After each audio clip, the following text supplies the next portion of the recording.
सिंध जे सरमोड़ क़ौमी रागी सरमद सिंधीअ खे सिंध खां विछड़े 23 साल गुज़री विया आहिनि। सरमद सिंधी धरतीअ जे दंगनि, नंगनि, ख़ूबसूरतियुनि, इनक़लाब ऐं समाजी नाइंसाफ़ियुनि ते जुड़ियल गीत झुंगारण सबबि शोहरत माणी। इन हवाले सां वधीक तफ़सीलुनि लाइ पेश आहे हीअ रिपोर्ट।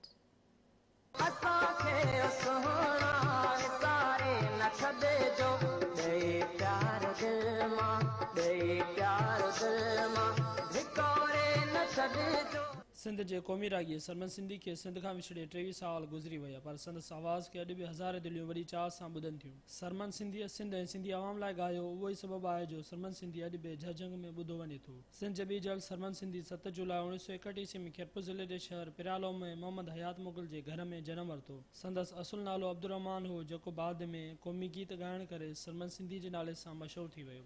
कंडियन सिंगरी बबरन पलड़ो साओ न सलड़ो छांगू न छेलड़ा मारो अकेलड़ा।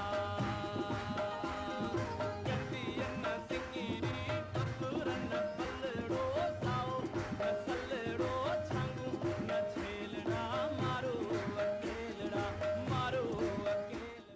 सरमद सिंधी मैट्रिक ताईं जी तइलीम पिरालो मां ई पिराई, जंहिं बाद हुन टेक्निकल कॉलेज खैरपुर में दाख़िला वरिती। सरमद सिंधीअ ॻाइण जी शुरूआत 14 सालनि जी उमिरि में कई ऐं हू जॾहिं टेक्निकल कॉलेज खैरपुर में पढ़ंदो हो त उते कॉलेज में थींदड़ प्रोग्रामनि में क़ौमी गीत झुंगारींदो हो। हर हर जन्म वरगो हर हर जन्म वरगो मिठा मेहरान में मिलबो। सरमद सिंधीअ केडीए में मुलाज़मत अख्तियार कई ऐं उतां ई राग जी बाक़ाइदे शुरूआत कयईं। सरकारी नौकरी हूंदे सरमद सुर ऐं संगीत सां आख़िर ताईं नातो निभायो। संदसि पहिरीं ऑडियो कैसेट ई तमामु घणो मशहूरु थी। सरमद सिंधी जे गीतनि खे क़ौमी तारीफ़ खां वठी हर तबिके जो माण्हू पसंदि कंदो आहे।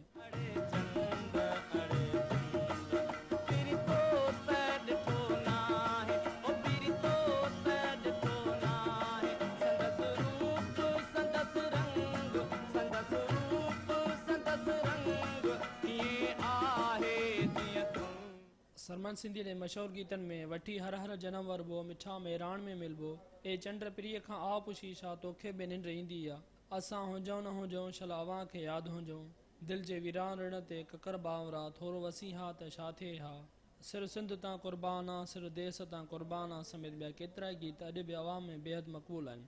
सरमद सिंधीअ धरतीअ जे दंगनि, नंगनि, ख़ूबसूरतियुनि, इनक़लाब ऐं समाज जे नाइंसाफ़ियुनि ते जुड़ियल गीत झुंगारण सबबि वॾी शोहरत माणी। सरमद सिंधी फ़ौज जवानीअ में 35 सालनि जी उमिरि में 27 दिसंबर 1996 ईस्वीअ ते बदीनवे जो बदनसीब रोड हादसे में हमेशह लाइ सिंध खां विछड़ी वियो।